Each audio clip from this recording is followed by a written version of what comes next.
Resuming debate, the honourable member for St. Albert, Edmonton. Thank you, Madam Speaker. I rise this morning to speak to Bill C-8, which would enact tax and spending measures outlined in the government's fiscal and economic update introduced in December. This government has been in office for now more than 6 years.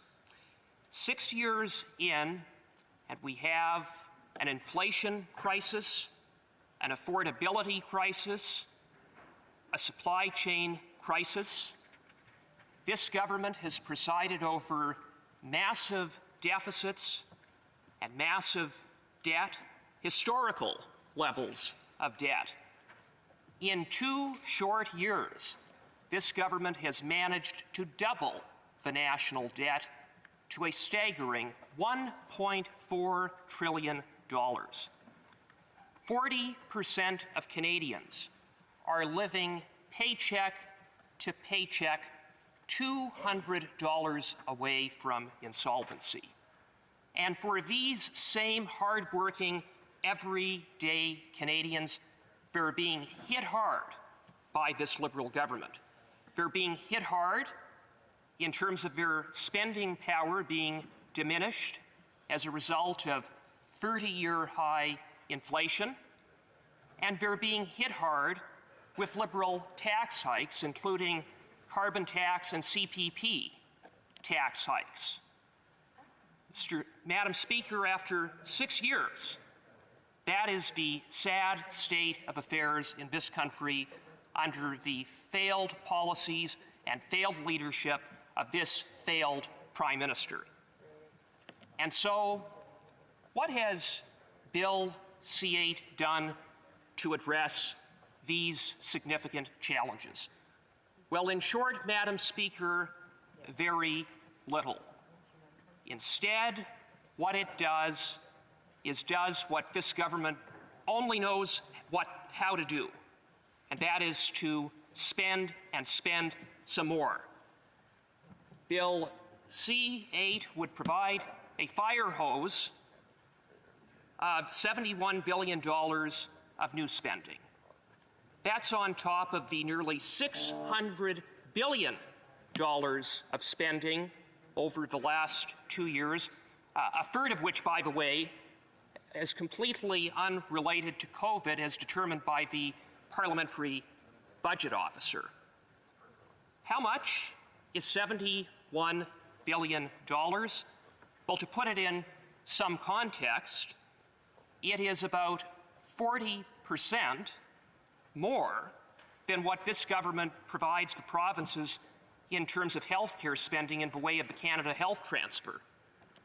It is double what this government collects annually in GST. In short, $71 billion is a staggering amount of new spending and new debt. And for what purpose? The Parliamentary Budget Officer doesn't think this fire hose of new spending is a good idea. Indeed, he recently stated, quote, "It appears to me that the rationale for the additional spending initially set aside as stimulus no longer exists," close quote. The criteria no longer exists, or the rationale no longer exists, rather, Madam Speaker. All this will do is pour gasoline on the fire that is inflation, making life even less affordable for everyday Canadians. Now, among the measures of new spending provided for in Bill C-8 is $300 million over the next 3 years to fund this government's vaccine mandates. Less than a year ago, the Prime Minister ruled out the imposition of such mandates. He then flip-flopped on that commitment, and when he imposed the mandates, they were understood to be temporary. We now learn that they are not temporary, that this government intends to make them permanent. Madam Speaker, This is alarming. These vaccine mandates have done nothing to keep Canadians safe. But what they have done is destroyed lives and livelihoods. Hardworking, law-abiding, tax-paying Canadians have lost their job. They've lost benefits that they've paid into their entire working lives.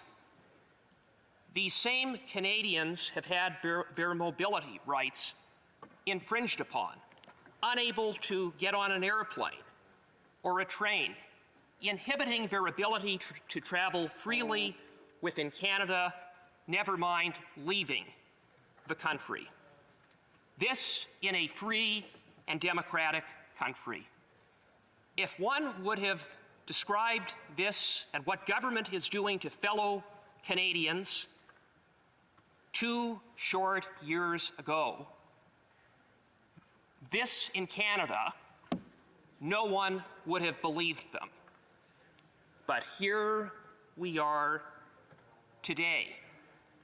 These mandates infringe upon medical privacy rights of Canadians, and they infringe upon the ability of Canadians to make individual health decisions free of state coercion. These mandates, without more, are punitive, they're discriminatory, and they're un-Canadian. And they couldn't be more ill-timed because, Madam Speaker, in much of the rest of the world, governments are moving in the opposite direction. The UK has lifted all restrictions. Most EU countries have lifted all or most restrictions. The majority of US states have lifted all restrictions, many of which did so some time ago. Saskatchewan has announced it's lifting restrictions.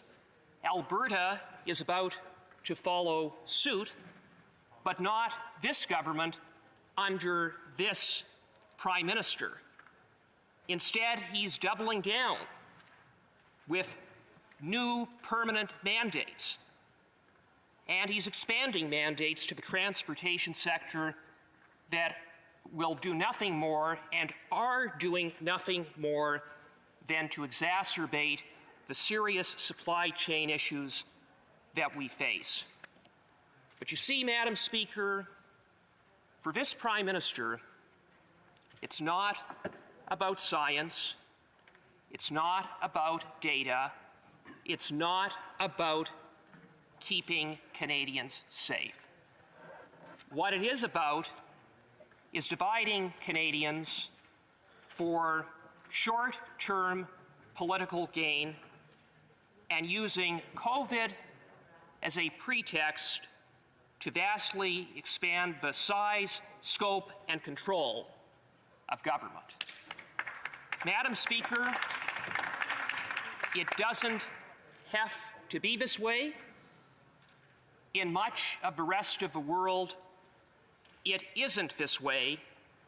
And on this side of the House, we are going to do everything to ensure that it does not remain this way, so that Canadians can once again take control of their lives against this massive state overreach. Thank you, Madam Speaker.